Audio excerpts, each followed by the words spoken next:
Good afternoon, everyone. I would like to introduce our speaker, J.C. Woods, with the topic of a more sustainable approach to project implementation. J.C. is a 1975 civil engineer graduate of the University of Texas at Arlington and has 37 years of professional experience in various public work and engineering positions. J.C. retired as the Director of Maintenance for the North Texas Tollway Authority in October of 2011 and is currently a Senior Project Manager with Lamstar Engineering, serving as the Facilities Asset Manager of the DFW Terminal Renovation Program. J.C. is a lifetime member of APWA and was President of the Texas Chapter in 2009 and served at IBTTA Maintenance Steering Committee until his retirement. J.C. is a 2000 Texas Chapter Top 3, 2003 APWA Top 10, 2005 APW Professional Manager of the Year in Transportation Award winner, and was selected as an APWA Public Works Leadership Fellow in 2011. His wife of 39 years, Kathy, is also a civil engineer, and they have 2 sons, Ryan and Jeff. His hobbies include boating, camping, snow skiing, and anything automotive. Without further ado, I would like to introduce you to J.C. Woods.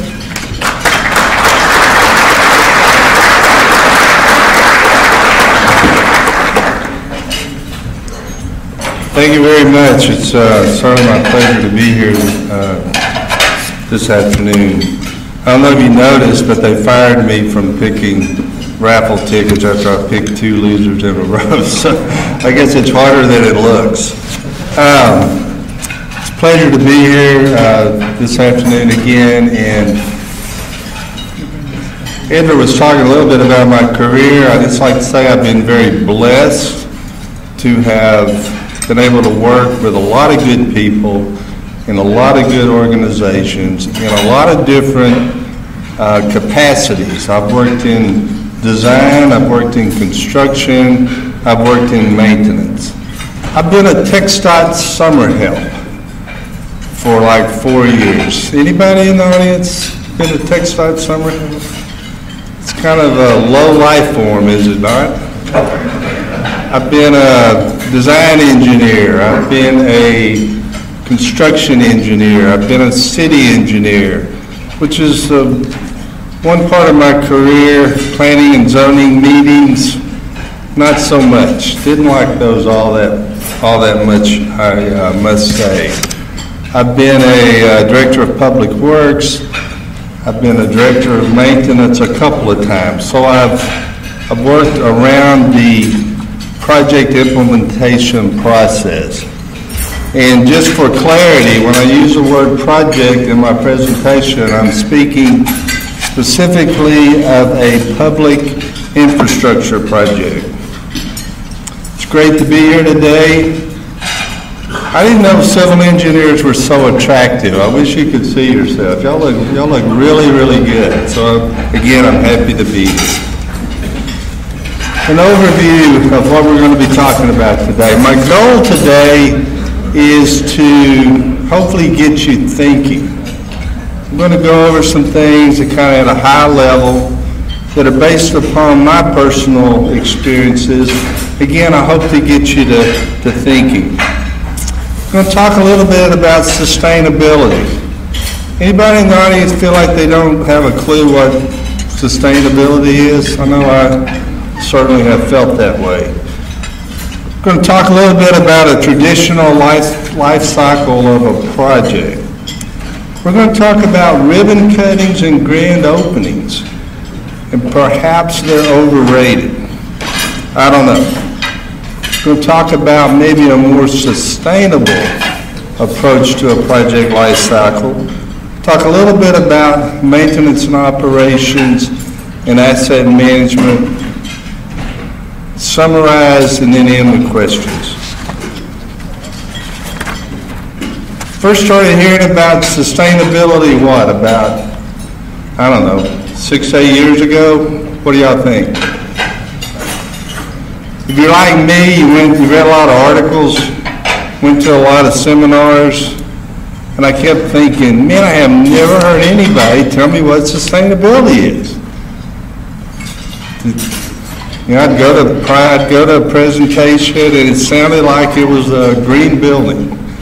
I'd go to a presentation and it sounded like it was recycling or something. And for me personally, I just kind of felt like missing something.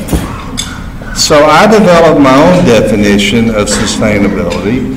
It's not something that's been approved by anybody. It may not mean a thing to you. It just simply helped me think about sustainability.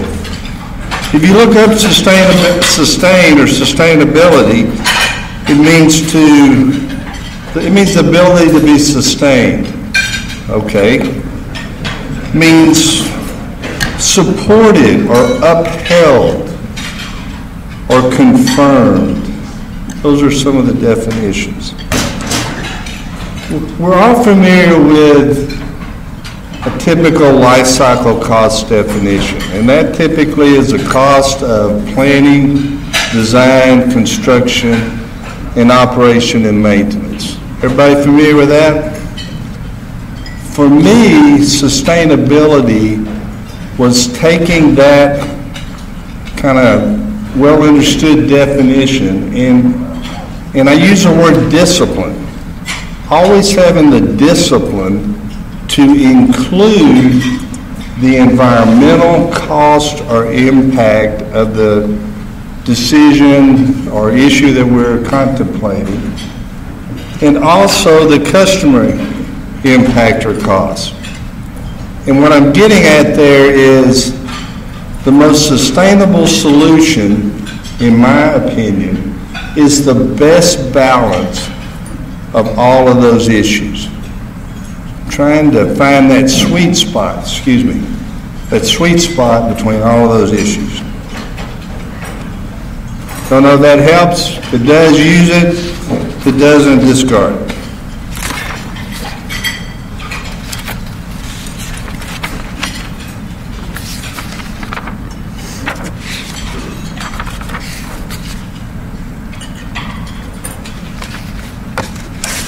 This is a depiction of a more typical project life cycle. And I want you to notice, typically, again, a project is a public works infrastructure project. We usually spend, 5 to 10 years in the planning, design, construction. I know larger projects, the environmental can go much longer than that. And then we have a ceremony, a ribbon cutting, a grand opening, and then we spend 50 plus years in the maintenance operations. It's been my observation, and those really are intended to be walls, and it's been my observation that oftentimes projects are kind of passed over the wall to the next phase. And I want to pause and say all of those hats are very challenging jobs. Planning, obtaining environmental clearance is very challenging. Doing the design work on any project is extremely challenging. Construction, extremely challenging. Maintenance and operations has its own challenges as well. But a project is a summation of all of those. It's not one over the other, it's all of those.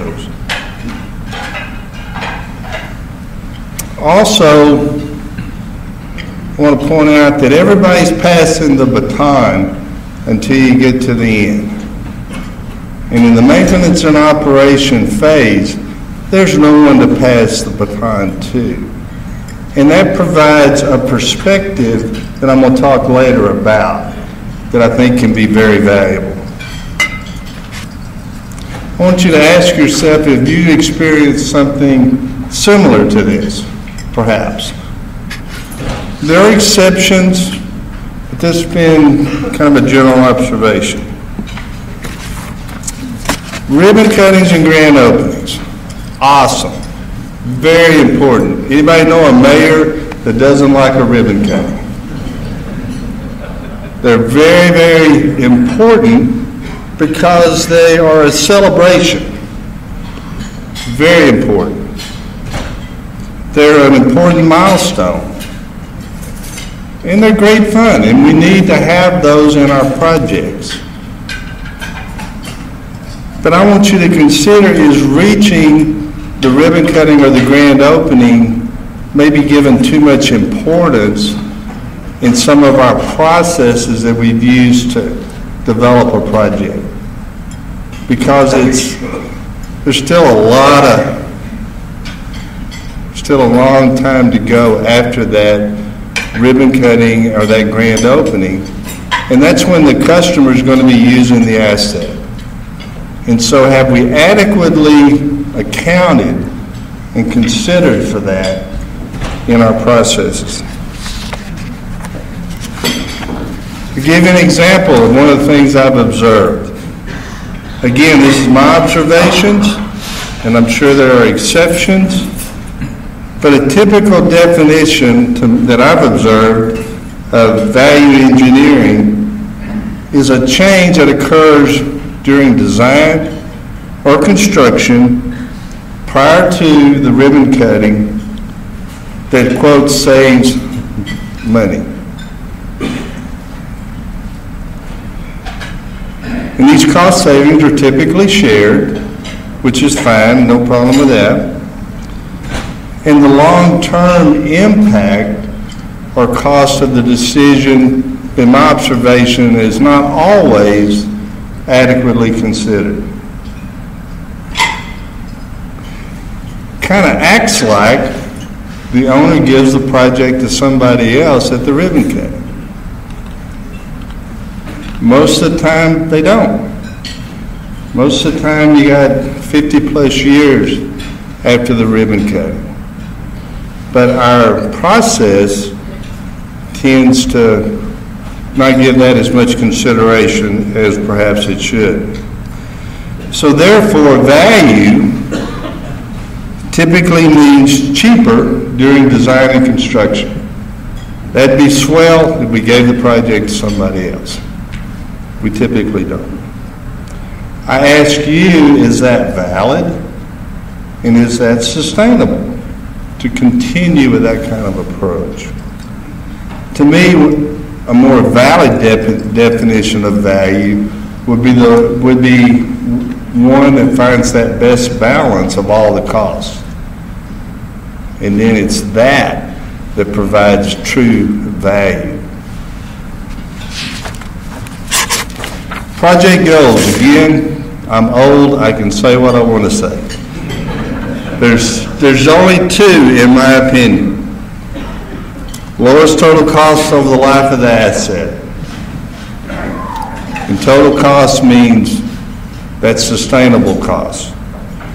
And the best possible customer experience over the life of the asset.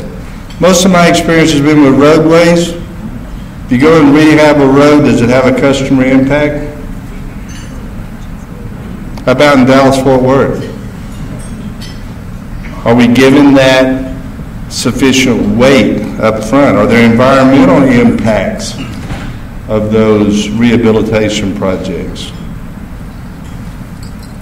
Are we looking for the best balance? Perspective and process. Going back to that typical life cycle, remember I was talking about how difficult it is to be a designer, a constructor, a maintainer.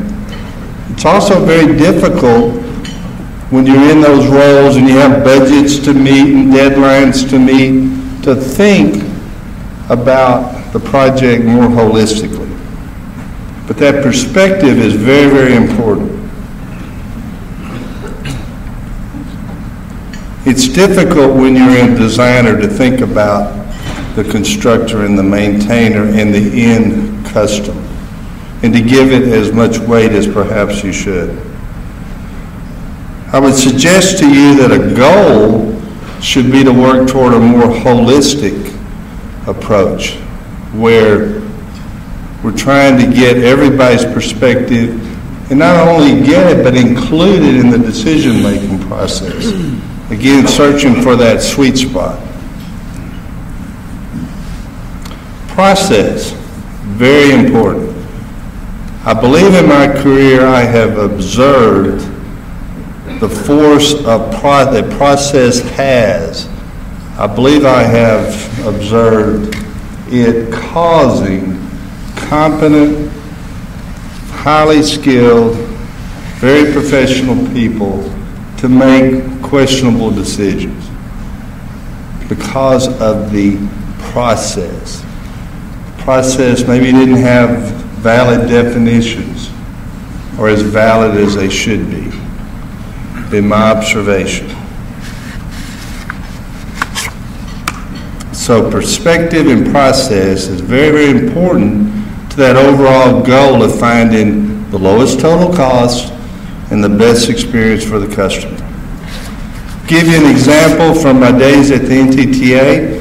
This is Chisholm Trail Parkway. Everybody should be very familiar with it.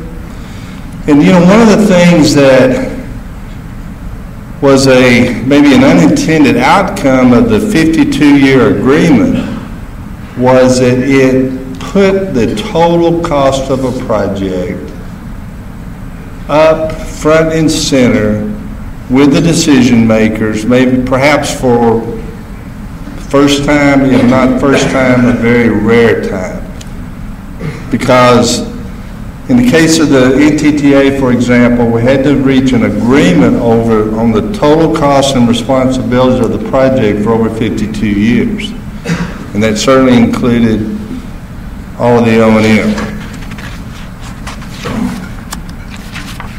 What were the results? Well, the project cost $5.03 billion for that project. $1.43 billion was prior to the ribbon cutting. $3.6 billion was after the ribbon cutting. Doesn't it make sense to have a process that looks all the way to the end and effectively includes all those impacts? The owner is going to spend a little over $5 billion. And so if we can do something during design and construction that's going to lower that total cost over 52 years, shouldn't we have processes that formally include that? Because the owner is going to pay the total cost. Life after the ribbon cutting. That's when the customers use the asset. That begins at the ribbon cutting, begins at the grand opening. As I mentioned earlier, construction takes several years. O&M phase lasts 50 plus. Ask yourself, do the processes that you're involved in your communities and in your projects, do they adequately look at that total cost? What I've observed are expedient decisions during design and construction that maybe lower the upfront costs, which is fine to do that as long as it doesn't result in a significant increase down the road. Because the owner, remember, has to pay the total cost. As a society, is that way of thinking sustainable? Something to consider.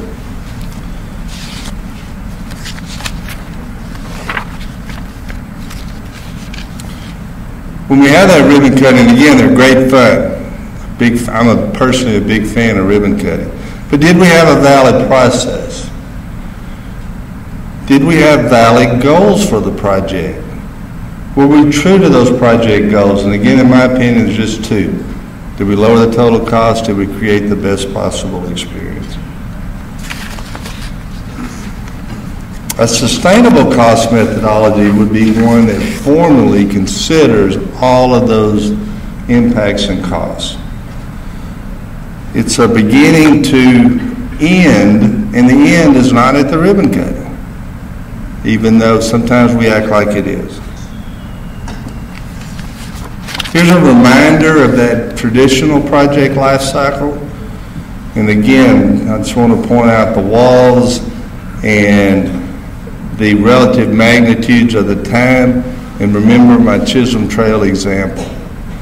$5 billion, 72% after the ribbon cutting.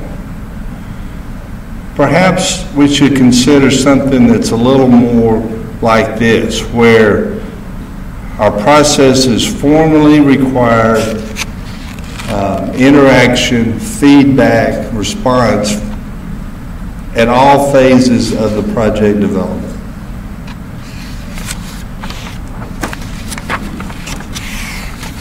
In this approach, the walls come down. There are no walls. We are taking the time, we are required to talk to the constructors, to go visit with contractors, to talk to the maintainers, to think about what the requirements of the customer, the end user might be. And we're trying to find that best balance of all the issues. I would suggest that your owner probably hadn't necessarily thought about this as well. But owners, they can be educated. Owners can be informed. They don't really want to make bad decisions. They really don't want to make expedient decisions. Some of you are snickering. Here's another way to think about a project development life cycle. A little more plan, do, check, act type cycle, where we're talking formally to each other, and it's not optional. The project manager's got to be keeping a scorecard of the total cost. Decisions, issues come up. Sometimes you're forced to make an expedient decision. Sometimes, even though the long-term cost is going to be greater, the owner feels like they have no choice, have to make an expedient decision. That's life. That's fine.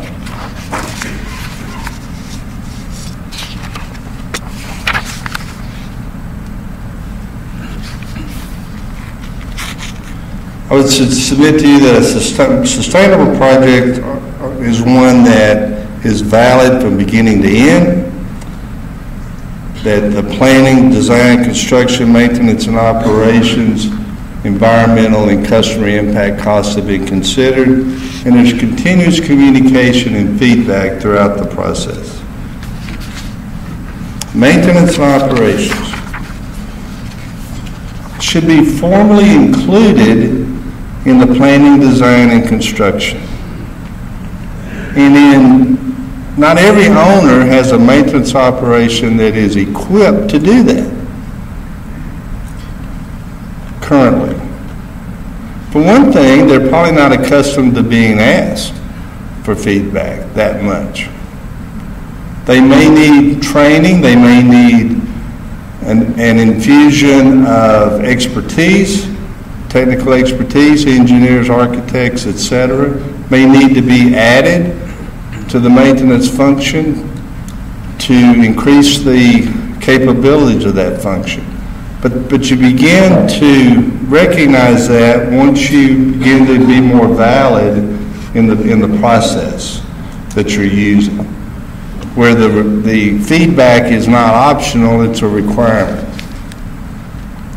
It will take time to educate and develop that expertise in some maintenance organizations.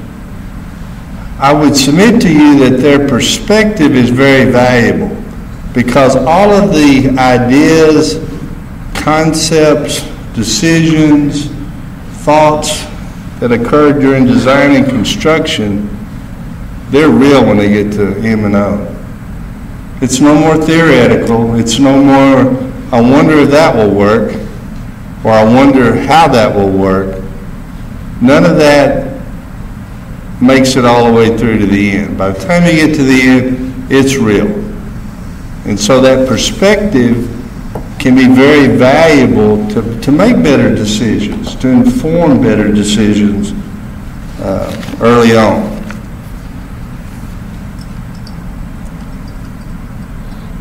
Asset management is really made up of a couple of elements. You have your routine maintenance and your capitalized maintenance, both of which should be data-driven. You really should be using good data in those operations.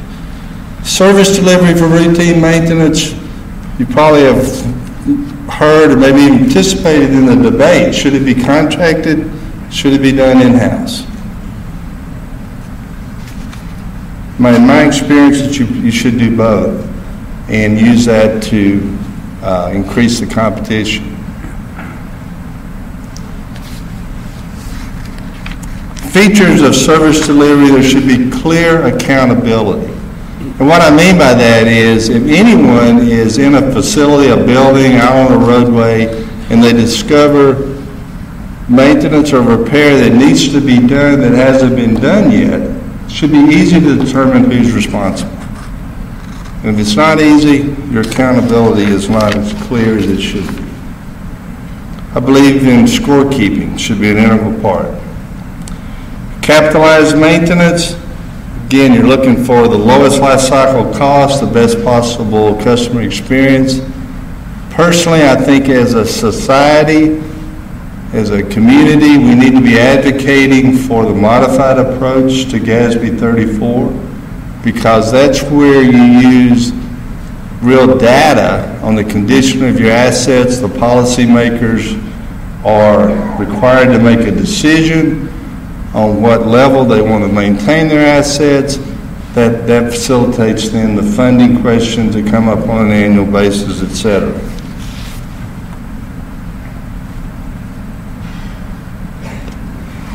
Here's another way to think about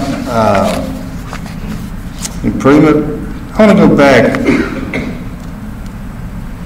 and talk a little bit about one of the things that I've also observed. ASCE does a great job of putting out report cards on the condition of infrastructure.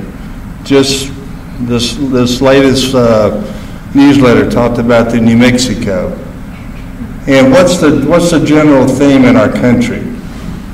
Deterioration, decline, not enough resources. In my opinion, we have to, as a society, whether it's our public, our customers, or our political leaders, we have to develop the knowledge where they will permit and understand that we have to be able to work on our assets when it's not obvious that they need work.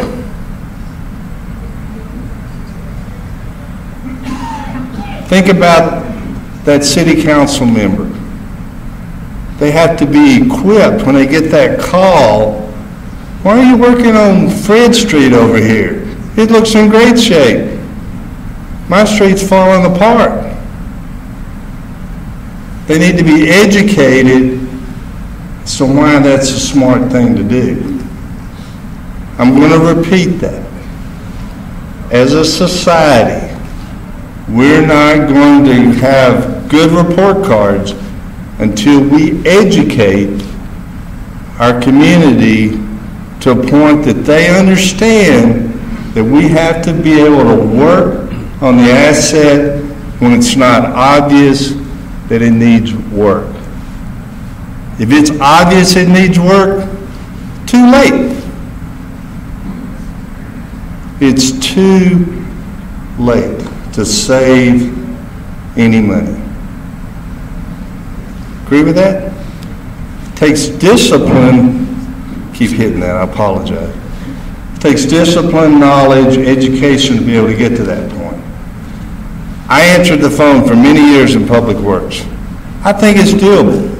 I think most of the constituents practice that approach in their daily lives to some degree.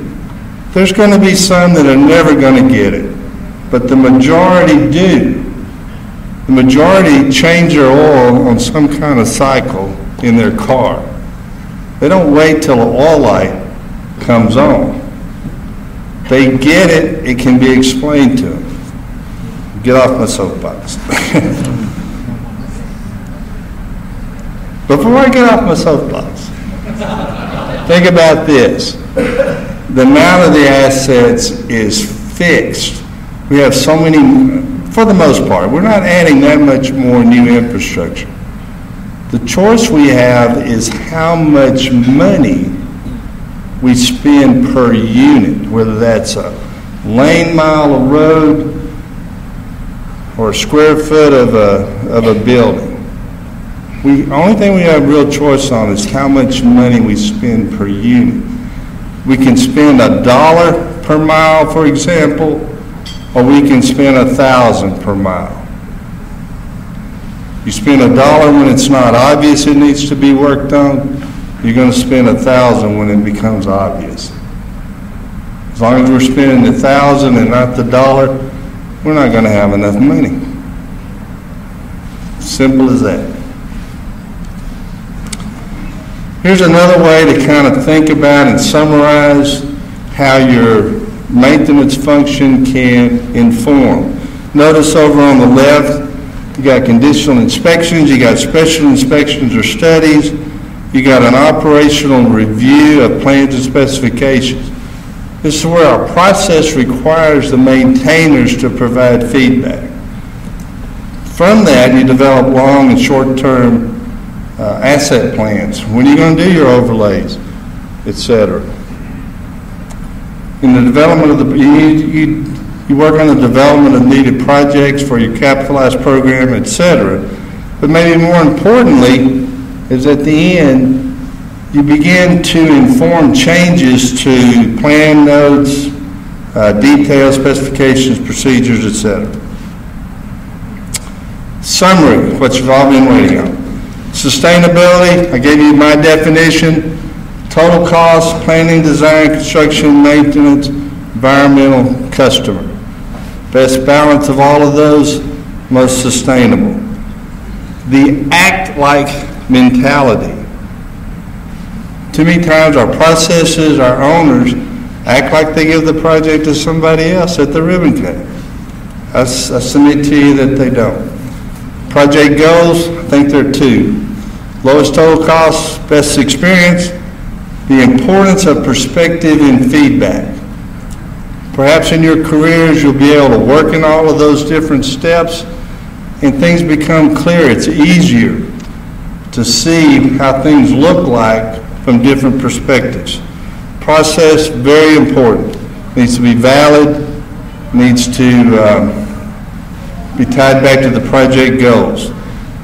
Feedback, communication are essential to successfully implement a public works project. That's it. I'd be happy to entertain any questions that you might have. We could also wait till afterwards. We can come up to you. Okay. Thank you.